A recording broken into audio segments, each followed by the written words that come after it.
Allahumma arhamna bil Qur'an.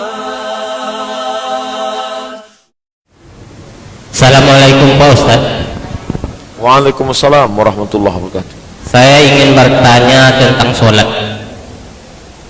Sekarang nampaknya sudah ada pendapat, boleh saya katakan tumpang tindih. Ada yang tidak mau sholat di masjid yang di sebelahnya ada kuburan. Apakah itu memang ada dalilnya atau bagaimana Pak Ustadz? Mohon penjelasan agar pendapat ini tidak menjadi buah pikiran bagi kami. Terima kasih. Kalau orang tak mau sholat karena di dekat masjid itu ada kubur, berarti selama di Masjid Nabawi dia tak sholat di masjid. Karena di dalam Masjid Nabawi itu ada kubur.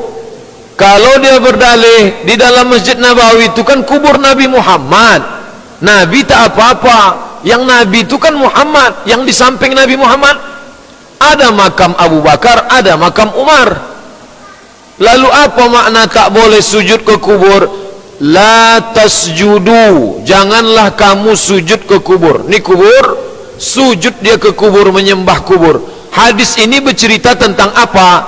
Hadis ini menyindir orang Bani Israel yang menyembah makam-makam pendeta mereka. Sekarang yang ada di Vatikan, di Roma, yang mereka sembah itu makam Santo Thomas. Namanya Thomas. Santo artinya orang suci. Orang suci tak berdosa. Namanya Santo Thomas. Dibangunlah makamnya, sujudlah dia ke situ. Saya mau menengok mana orang kampar kiri hilir yang menyembah kubur. Tak ada. Tak ada. Adapun kenapa setiap ada masjid, perhatikanlah di mana-mana masjid, umumnya masjid-masjid kerajaan, pasti ada masjid, ada kubur. Masjid Raya Pasar Bawah ada kubur. Masjid Sahabudin Kerajaan Siak Seri Indapura ada kubur. Masjid Kerajaan Melayu Delhi Al-Masud Medan ada kubur.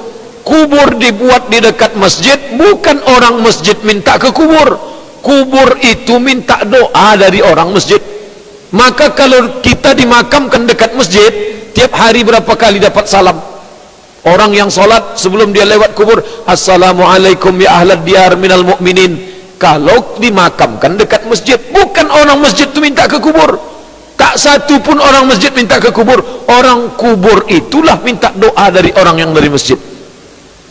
Oleh sebab itu pemahaman bahwa tak boleh sujud ke kubur itu makna hadisnya dijadikannya kubur orang-orang soleh itu sebagai tempat beribadah. Itulah pesan Nabi sebelum meninggal. La'anallahu al-yahud wan nasara, la'anallahu al-yahud wan nasara, la'anallahu al-yahud wan nasara. Allah melaknat Yahudi dan Nasrani. Kenapa ya Rasulullah? Ittakhadhu qubur anbiya'ihim masajid. Mereka menjadikan kubur nabi-nabi mereka sebagai tempat solat, tempat beribadah. Itulah tak boleh. Dan kita tak ada satu pun, tunjukkanlah mana. Kalau dia buat samping, ada dinding, dinding kiri, dinding kanan, dinding depan, maka tak satu pun kita sujud ke kubur karena meminta ke kubur. Kalau nanti dia tetap berdalil setiap tanah yang ada kubur, maka tak boleh solat di tempat itu. Orang yang mengatakan demikian, dia tak akan solat di masjid manapun. Kenapa? Karena setiap tanah ini kalau diurut-urut pasti ada kuburnya. Oke, di sebelah sini tak ada kubur, sebelah sini tak ada kubur, depan tak ada kubur. Kalau terus ke depan sana, bumi ini kan bulat nih. Kalau terus ke depan, apa jamin tak ada kubur? Tetap berjumpa kubur. 1 kilometer ke depan ada kubur depan.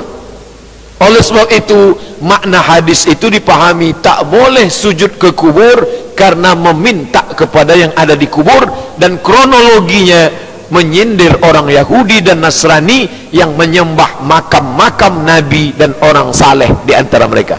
Wallahu a'lam bishawab.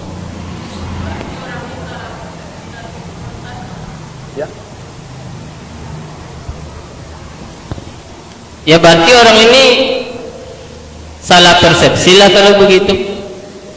Karena ada, bukan di tempat lain, bahkan di sini sendiri ada. Itu makanya supaya nggak keliru, supaya tidak jadi bahan pembicaraan, itu makanya saya tanya. Terima kasih. Makanya pengajian itu dibuat pengajian yang menyelesaikan masalah. Jangan masalah dibahas di kedai kopi. Duduk dari maghrib ke isya 45 menit. Pengajian kita malam ini mengkaji masalah kubur dekat masjid. Tuntas, selesai. 30 materi, 15 menit tanya jawab. Apa lagi masalah minggu depan? Masalah mengusap kepala. Satu mengatakan begini, satu mengatakan 3 helai, satu mengatakan mesti semua. Bahas. Jumat depan kaji lagi. Apa masalahnya? Kita akan bahas masalah laki perempuan menyentuh. Batal atau tak batal? Jadi pengajian di masjid itu menyelesaikan masalah. Tapi tak pula berdasarkan menurut saya. Pakai kitab, pakai buku. Nampak dalilnya, oh ini dalilnya lebih kuat, oh ini dalilnya tak kuat. Oleh sebab itu, maka saya selalu menyarankan masjid-masjid itu dibuat kajiannya singkat, padat, bermakna, dan masalah selesai. Bukan hari Senin mengkaji sabar, hari Rabu mengkaji sabar, khutbah Jumat sabar, giliran sandal hilang mengamuk juga, tak menyelesaikan masalah.